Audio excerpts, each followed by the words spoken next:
20 million views, up to 50,000 new users in 30 days for an app that seemed borderline unmarketable, all from a UGC strategy that nobody else was using. And the crazy part is we didn't pay celebrities, we didn't run ads. We just cracked a creative angle that nobody else could think of. So if you're running an app or a SaaS business, this could be the most valuable 10 minutes you spend this week, because I'm breaking down the process, the results, and the exact framework that you can steal to make this work for you as well. So without a further ado, let's freaking get into it. This is the part that most agencies completely miss. They make generic content because they don't understand how to position a product to feel cultural instead of promotional. So here's the framework that we use. Step one is to find the obsessed micro community.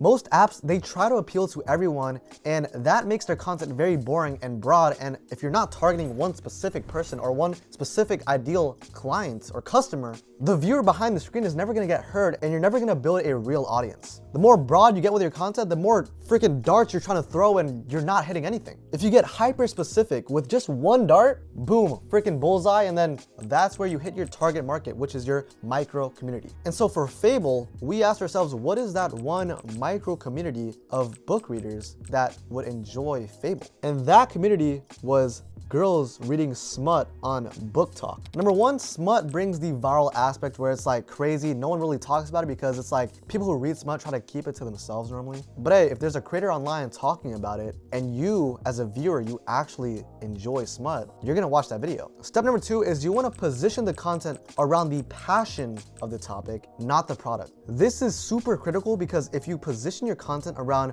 promoting the app, viewers are not gonna get heard. They actually wanna enjoy a piece of content because everyone on Instagram and TikTok, they're scrolling because they want entertainment or they want to learn something. If all you do is you try to promote your product, you get people to buy, they're gonna get pushed away and they're never gonna actually watch and learn more about what the product actually does and enjoy a piece of content. So in every single video, you should focus on what that micro community is already obsessed with. And so in this case, it's smut. And so with that information, you need to talk about specific things in that genre. For example, specific names of books, how smut readers typically feel when reading the plot of these stories, how girls like to place themselves in the shoes of the girl in the book, and they're essentially role-playing in that book. The main thing you want to focus on is generally just making an engaging video targeting this micro community, and then you want to incorporate the product into these videos naturally as possible. And so again, Fable has this Fable Wraps feature, which is like a Spotify Wraps but for books, and we would show like screenshot overlays of the Fable Wrapped with like the most smuttiest books we can possibly find. And we just incorporated these screenshots into like all of our videos. Step number three is finding the cultural hook, not the functional hook. And this is where most apps fail because they lead with their features, not culture. A functional hook sounds like this. This app has 10,000 books. And for a cultural hook, you're making the product feel relatable and shareable. So for Fable, we leaned into two specific angles that made the content feel like inside jokes instead of like ads. Okay, so this was the Fable Wrapped angle. So we created an angle around the embarrassment of sharing your Fable reading Wrapped stats publicly, which all smut readers can relate to. A lot of people say you read what you usually want in a relationship. Judging by my girlfriend's book wrap, I hope not. How do I tell her I don't like boys? And so likely with this video, like since it's a shorter video, but it's a talking head, people will likely watch it over and over again. And because of that, they're looking at the product more and more, which allows them to see what the product is, and they'll likely be intrigued and they'll convert. Hence, we added 200,000 users to Fable in 30 days. And then we also have the would you rather angle, and we've gone super viral with this format so many times. Our angle with these videos is to tie in a working viral format of would you rather have an X son or a Y daughter. And we would naturally tie in the Fable Wrapped feature, showcasing these smut books that our creator read. And so I'll show you this video right here, 2.8 million views. Would you rather have a smut reading, yaoi loving, let's compare hand-sized daughter whose Fable Wrapped looks like this, or a matcha drinking, performative rock climbing son who only has Fable installed to show girls that his top 3 books of this year are all feminist literature?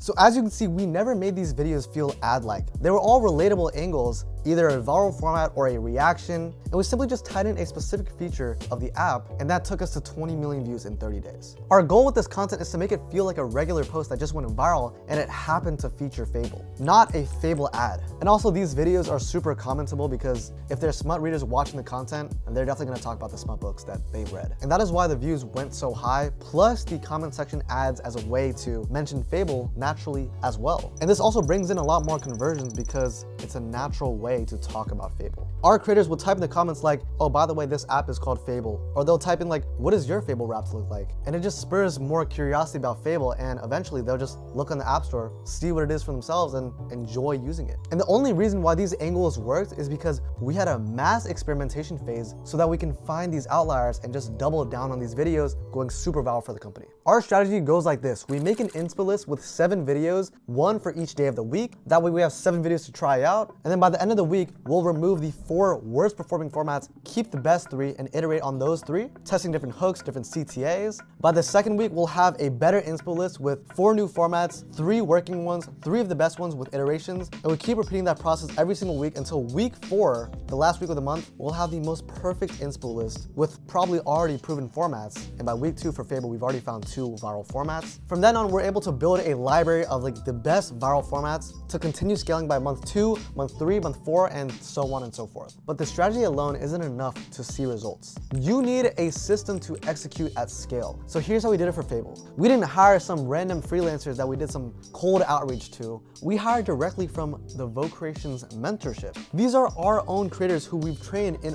our exclusive mentorship, who understand conversion, who've worked with at least 1 to 3 companies on their own before even getting into the agency, who've gone super viral, hitting tens of millions of views for every single company they've worked with. And because we know these guys on a personal level, we know every single person's strengths and weaknesses, and that's how we curated the perfect team for Fable. Again, we had 3 creators. We had Casey, who's a good-looking Asian guy. A lot of girls find him attractive. He fits right into the smut niche. We thought he would go crazy with the smut niche, and he actually did. Kira, who's a cute white girl. Typical smut readers are girls who are in college. And then we have Andy, someone who actually doesn't look like they read smut books. And he also went with the angle of, this is what his girlfriend read. And so we have 3 different personas, making this a very diverse group, which allows for more experimentation and virality. Now, once we have these creators, we go in the onboarding process. What this looks like is every creator will make a new Instagram, TikTok, YouTube, and Facebook Reels account. And for every video they make, they'll post it on all those 4 platforms. This gives them the best chance of going viral because let's say a video on TikTok wouldn't typically go viral, but on Instagram it would. And so just posting on all 4 platforms, there's more of a chance to go viral. Once they make all their accounts, we keep track of all of them on our analytics tracker with SideShift. Then we'll do a 5-day warm-up period, and what that means is the creators need to warm up their accounts, scrolling on Reels, engaging with users, making sure their accounts are active and not bot-like as Instagram and TikTok would recognize them as. And that's probably the most important part of the onboarding process. You cannot mess this up. Because if the creators make a really good video, like a really viral, high-converting video, and they post it on a shadow banned account, we just wasted 1 video that we could have gone viral for. And so that's why we need to make sure this process is perfect. There's a lot of things when it comes to warming up your accounts properly. Instagram and TikTok are pretty similar. YouTube's different. Facebook Reels, you typically don't even have to warm up. But for Instagram and TikTok specifically, I'm just gonna mention a few key things that you need to do. Scroll TikTok and Instagram for 30 minutes day and night. Engage with the For You page of the niche of the company you're working with. So for Fable, you wanna be watching reading TikToks, book, Instagram Reels, like that type of niche. And you actually wanna be watching the videos all the way through, not every single video, of course. Just make sure you engage like a normal user. You wanna like 1/3 of the videos you watch. You wanna leave meaningful comments on the videos, not just like some fire emojis or anything like that. And of course, you wanna do it for 5 days straight. And then as you're posting, you still need to be warming your accounts at least 10 minutes a day and a minute before you post. As we start posting every single week, we meet with our clients at least 1 time per week to make sure our strategy is on point. They love the content we're posting out. We go over like the views, analytics, extra things we can do to boost conversions, and we align on what's working and what the future could look like for our collaboration, and we continue locking the frick in with content. Now at this point, we let the algorithm do its magic. But what did this actually turn into in terms of business results? 20 million views in 30 days with 3 creators total and 200,000 app installs. Massive engagement, shares, likes, saves, comments. Based on typical app user acquisition costs, this campaign led to 25 times to 100 times return on Fable's 10K investment. If you're running paid ads for user acquisition, getting 100,000 to 200,000 app installs could cost you hundreds of thousands, potentially over $1 million. Fable, they paid us 10 grand. And so after SideShift saw the results that we could bring to their first client that they gave to us, they sent us over 10 more deals that way to work with. So there it is, the untapped UGC strategy that we used to get Fable to 20 million views, 200,000 users in 30 days with 3 creators. Find the micro-obsessed community, position around their passion, not your product, and execute with volume and optimize in real time. Now look, if you're running an app or a SaaS business, you're probably in one of the two positions. Either you're burning cash on paid ads that get more and more expensive